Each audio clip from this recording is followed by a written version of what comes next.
They make us larger than ourselves. Okay, by now I hope you're already making connections to language on your own. If language is like bacteria, it doesn't need to be part of us innately. All we need is a suitable and receptive biological system. And once we're immersed in language within the first few years of life, it transforms us.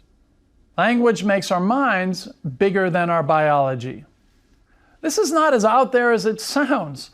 As I mentioned earlier, Darwin himself viewed language as an organism, and other scientists have followed suit. Most famously, the evolutionary biologist Richard Dawkins treated language as a biological thing in his 1976 book, The Selfish Gene. In that book, Dawkins introduces the idea of a meme to explain the replicating power of cultural artifacts like language. A meme is like a cultural gene. If it's useful to humans, it'll reproduce itself. And unlike the fleeting memes that live and die on the internet, the memes that make themselves indispensable to us, like language, are here to stay.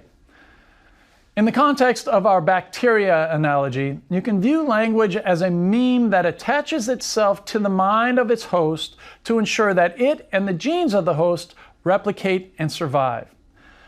Running with this comparison a bit further, it's not a stretch to say that language memes and biological genes have co-evolved and transformed one another. Just as with bacteria, language has given us many advantages. Not only does that increase the fitness of our genes that host it, but it in turn allows those genes to propagate further and provide ever-expanding fertile ground for language.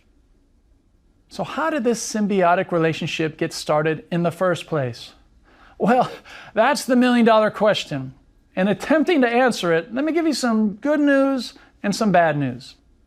The bad news is that we'll never know the answer for sure, the way we know that the Earth revolves around the sun, atoms compose matter, and neurons communicate with electrical signals. The language evolution puzzle is much harder. It's what's called an inverse problem in science, a mystery that must be solved by observing current phenomena to make inferences about mechanisms that produced those phenomena. Now the good news. There's been great progress in solving other inverse problems in science. The evolutionary biologist Tecumseh Fitch of the University of Vienna points out that the mystery of language evolution is no different from other big inverse problems that science has already solved, like cosmologists understanding the Big Bang or geologists explaining plate tectonics. Using basic tools of empirical science, these other fields have pieced together well-established and falsifiable theories in their disciplines, giving hope that we can do the same in the language sciences.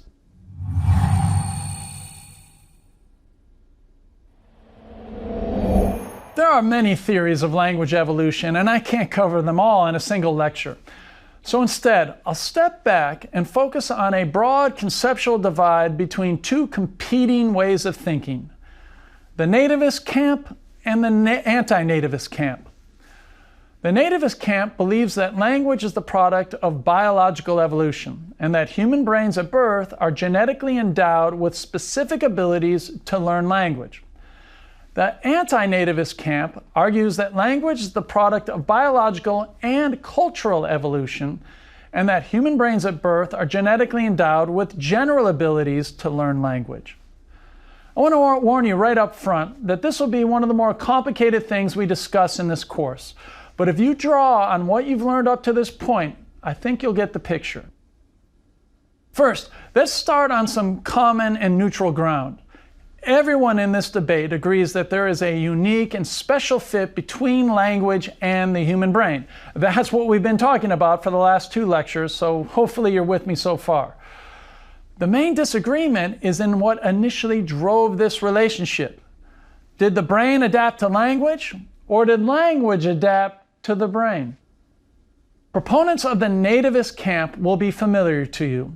Linguists like Noam Chomsky and psychologists like Steven Pinker believe that the human brain gradually evolved a specialized mental organ that was specifically designed for language. The idea is that at some point in our evolutionary past, there was a genetic mutation that changed our ancestors' brains, transforming their regular communication into something more language-like. For example, connecting back to the Charles Hockett's design features, it allowed our ancestors to creatively construct and combine arbitrary symbols in rule-governed ways. The argument is that because this type of communication was so adaptive and so key to the survival of individuals who used it, it rapidly spread language genes throughout the population from one generation to the next. By this account, there was an evolutionary pressure to make brains better and better at language. In other words, biological adaptations increasingly shaped our language organ the same way biological adaptations shaped other organs, like our heart, eyes, and lungs. Note that this is a very language-centered view. If you think about language as an organism or a meme, it's as if language was a fully formed thing that came into contact with humans and our brains gradually adapted to it. The brains that adapted best thrived and passed on their language-ready genes, and this led to more and more language-ready brains in the population. Over time, this would result in human minds that are specifically programmed for language. That's the nativist view in a nutshell. In contrast, the anti-nativist view approaches the relationship of language and the brain in a totally different way. Recall that in Lecture 4, I introduced Morton Christensen and Nick Chater's theory of language evolution. Their theory turns the language-brain relationship on its head. Instead of viewing language as shaping the brain, they see it as the other way around. The brain has shaped language. This theory has many parts, but I'll simplify and focus on the core argument. Christensen and Chater point out that a fundamental tenet in evolution by natural selection is that organisms need stable environments to adapt to. Because it can take millions of years for an organism to radically change itself, it requires that the new environment does not also change. For example, consider that it took eons for ancestors to translate from aquatic environments to terrestrial ones, from sea to land. If oxygen was not always present in the air during this transition, the environment would have been a moving target and made it impossible for lungs to evolve. Now extend this same logic to when two symbiotic organisms, like humans and bacteria, meet for the first time. Humans have a much slower life cycle than bacteria. Some bacteria can reproduce as fast as every 12 minutes. Because of this, which one do you think is going to adapt to the other and change first? Obviously, it's the bacteria. Okay, final step. Now, if language is like a mental organism, or as Dawkins calls it, a meme, would its reproductive cycle be closer to bacteria or brains? You can answer that question just by doing a simple thought experiment. Imagine traveling back in time to ancient Greece and meeting Aristotle. What aspects of Aristotle would be more different from you? His DNA and brain, or his language and culture? Or more realistically, if you were to travel to a new country and meet someone that speaks a totally different language, what would be more foreign to you? The person's speech or the person's biology? Of course language would be more different. That's because language, and culture more generally, changes much faster than our basic biology. Given the tenet that natural selection requires a stable and constant environment, this means that rather than our brains initially adapting to language, as Chomsky and Pinker argue, it's the other way around. Language adapted to the brain, or more accurately, communication adapted to the brain, and the brain transformed it into what we now call language. This suggests that language is not part of our genetic endowment in birth, but rather a cultural invention of our unique brains. To illustrate this point, consider an analogy that the linguist Daniel Everett uses in his book, Language, the Cultural Tool. Everett compares language to arrows. Here's how it goes. If I told you that all hunter-gatherer societies use arrows in hunting, which seems to be a universal truth, would you conclude that the brains of those hunter-gatherers must be genetically endowed with specific abilities to make arrows?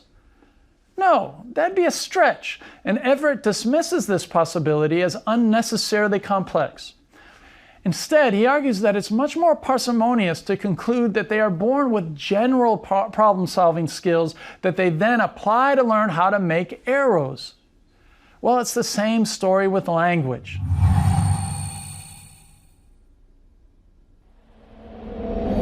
To sum up, the nativist camp believes that human brains are built specifically for language, and the anti-nativist camp contends that human brains are built for more general things like problem solving, and this allows us to learn language as part of cultural immersion. Is there a way to reconcile these two views? Let's try. First, I'll build the case for the anti-nativist view, and then I'll finish up by showing how the nativist view may also be right. Let's start with some common ground. Everyone agrees, nativists and anti-nativists alike, that the human brain is genetically endowed with some impressive cognitive and social skills. We just talked about problem solving, which is a major function of our highly developed frontal lobes. In the last lecture, we also talked about a couple of other frontal lobe skills: making rules to explain novel combinations, and taking others' perspectives to achieve shared goals. The interesting thing about these skills is that they apply to more than just language. Here's a short list of how these general skills might have helped our early ancestors in other domains too: hunting, building shelters, making tools, farming, navigating, going to battle, and choosing mates, just to name a few. In psychology, skills that serve multiple functions are called domain general. They're not specialized for just one particular domain. They have multi-purpose functions. So